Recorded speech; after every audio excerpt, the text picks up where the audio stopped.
Hey, hallo. Es ist Februar, es ist nochmal richtig kalt geworden und es wird langsam Abend. Und dementsprechend ist es genau die richtige Zeit, um sich wieder einen Campingkocher anzuschauen. Heute habe ich hier den Kocher, den ich selbst am allermeisten benutze. Und zwar habe ich hier den Sturmkocher von Trangia. Das ist wieder ähnlich wie das Mora Garberg, so ein Teil, das die allermeisten Leute wahrscheinlich schon kennen. Es ist ein Klassiker, es ist beliebt und hat sich bewährt. Trotzdem wollte ich es mir heute nochmal genauer anschauen und vor allem auch die Erweiterungen besprechen, die ich mir dazu gekauft habe, weil da gibt es einiges. Und nochmal allgemein das Thema Spirituskocher. Warum gefällt mir das besonders gut? Warum finde ich die praktischer als zum Beispiel Gaskocher? Genau, zuallererst schauen wir einfach mal rein. Was ist hier drin? Was habe ich vom Originalsystem ausgetauscht? Und vor allem die Frage, die ich mir gestellt habe, öfter war, was passt hier rein? Sachen, die ich dazu kaufen kann, die hier reinpassen.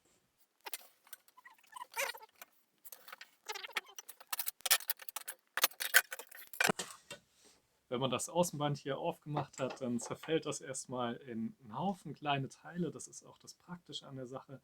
Das ist sehr kompakt verstaut. Wahnsinnig viel Zeug in diesem Kocher drin. Der Kocher besteht hier aus, aus zwei größeren Aluminiumteilen, die erstmal so die Basis des Ganzen darstellen. Ähm, den eigentlichen Brenner habe ich immer hier im Wasserkessel mit drin. Der sieht dann so aus. Ansonsten hat man hier drin zwei Töpfe, eine Pfanne, sage ich mal.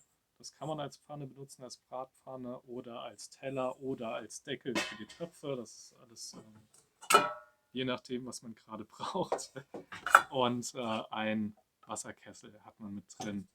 Im Originalzustand bei dem alten Modell von diesem Kocher ist das alles aus Aluminium, so wie hier die Schale.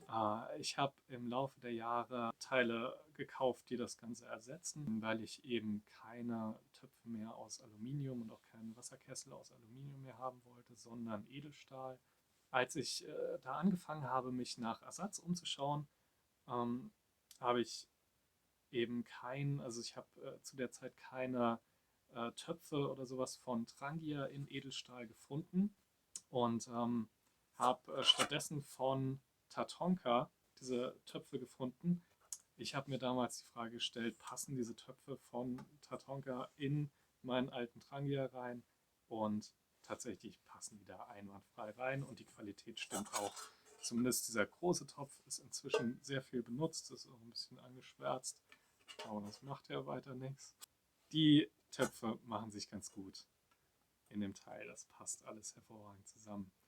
Den Original Wasserkessel habe ich inzwischen auch ersetzt, hier durch einen Edelstahlkessel von GSI ist der sogenannte Catalyst. Damit bin ich auch sehr zufrieden, den benutze ich auch außerhalb davon sehr, sehr häufig. Also der wird auch mit allen anderen Kochern zusammen benutzt. Und das Ding ist richtig, richtig stabil. Gefällt mir sehr gut.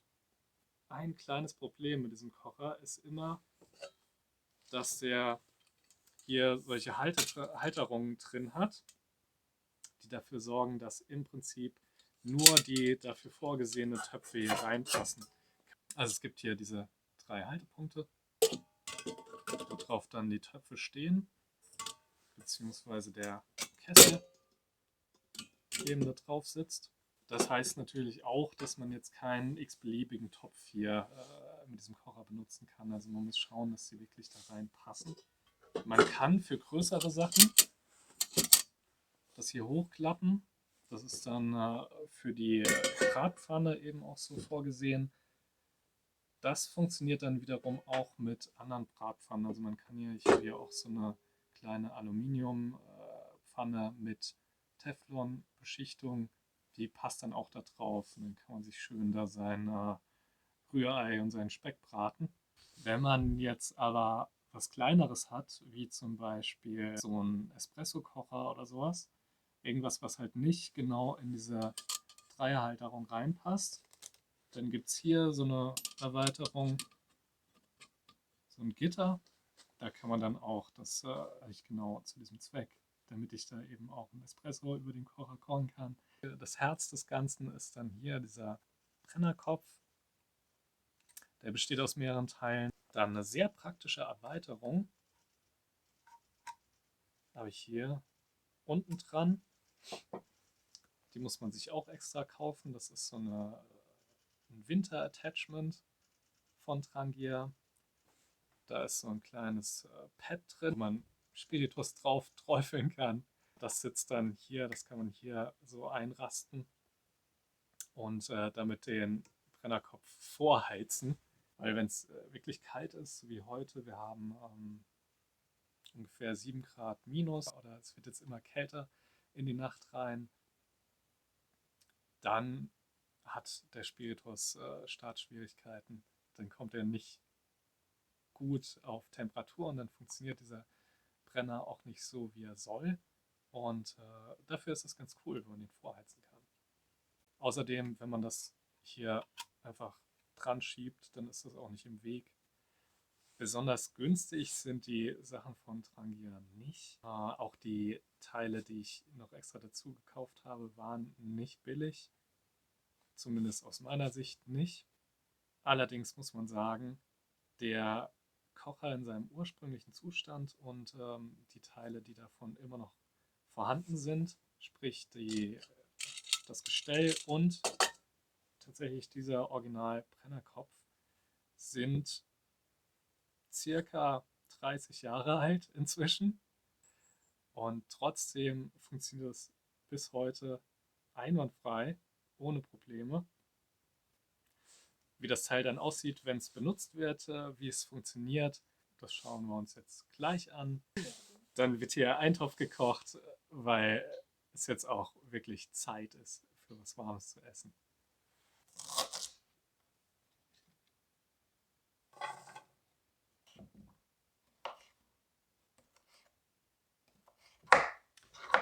Zum Abend, wenn es kalt ist und man richtig Lust hat, was Warmes zu essen, dann machen wir meistens so einen Eintopf.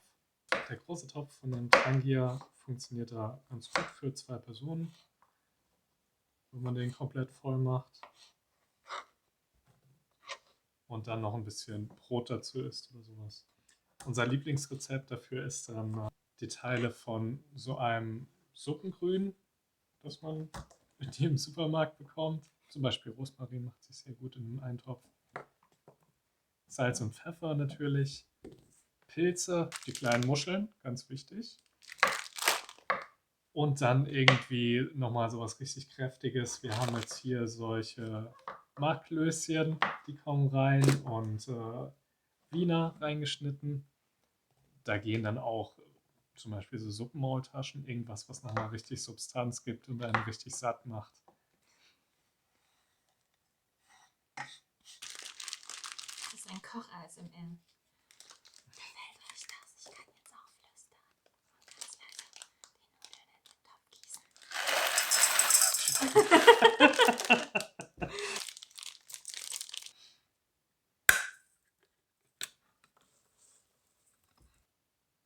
Aber Pfeffer kann schon ordentlich ran. Ja. Das macht warm.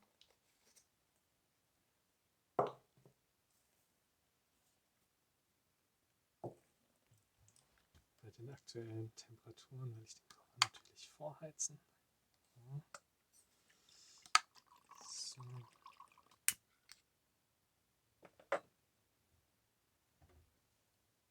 Brennt das da unten?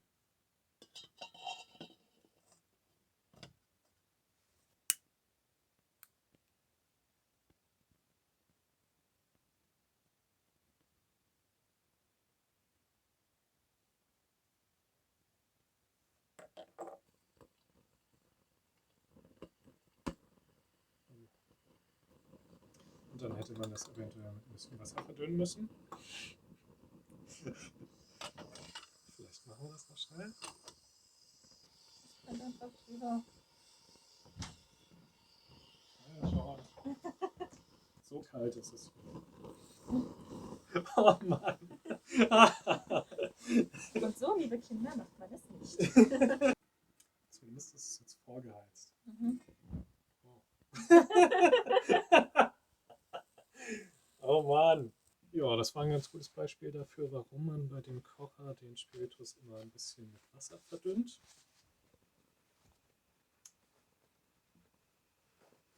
Wenn man das dann gemacht hat, hinterher, dann hat man eigentlich eine ganz schöne Flamme, über der man kochen kann. Und das wollen wir jetzt machen.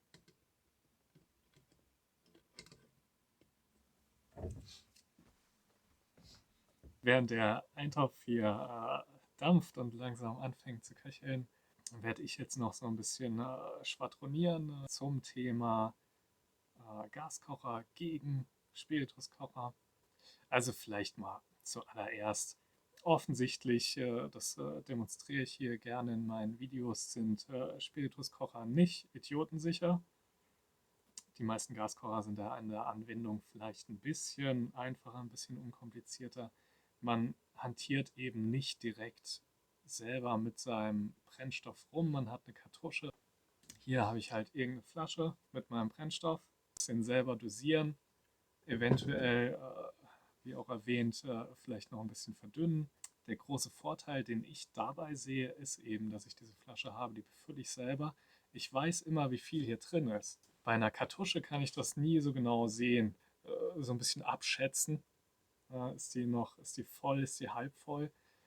Bei dem Zeug weiß ich, woran ich bin. Ich habe außerdem solche Möglichkeiten wie Vorheizen, Verdünnen. Wenn ich jetzt im Winter hier sitze und mit einem Kocher zum Beispiel von Campinggas, diese blauen Kocher, die sind ziemlich beliebt. Das Problem hatte ich schon mal, weil ich mir natürlich vorher keine Gedanken drüber gemacht habe.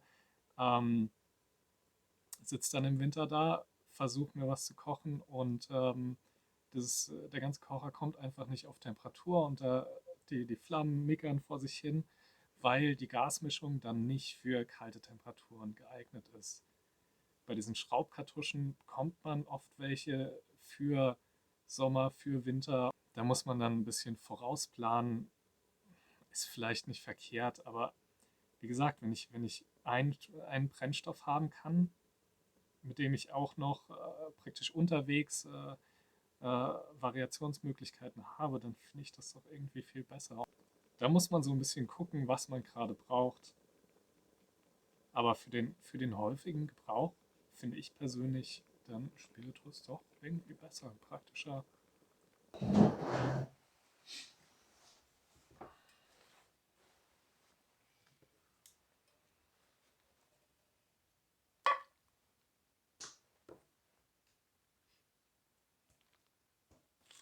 Alles klar?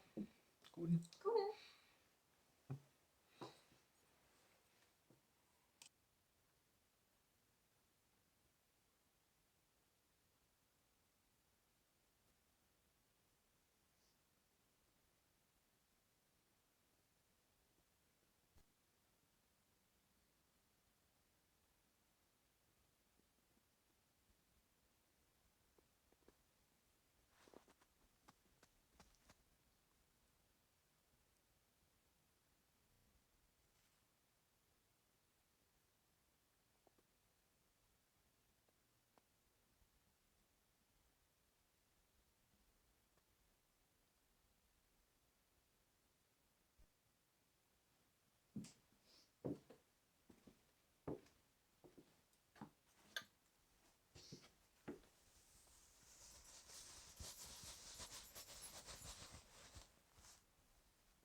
Hier ist nochmal ein kurzes Beispiel dafür, dass man eben auch eine kleine Bratpfanne hier auf dem Kocher benutzen kann. Hält einigermaßen drauf. Wir haben jetzt gerade circa -6 Grad hier draußen. Ja, das heißt klar, dass Spirituskocher dann eben auch zumindest in unseren Breitengraden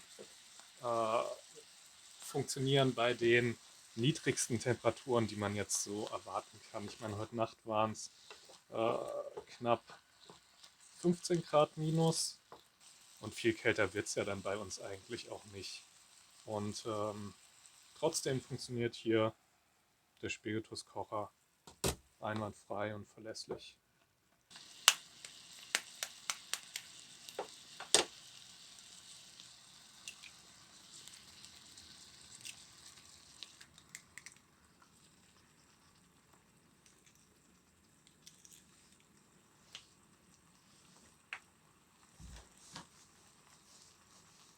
Was soll ich sagen?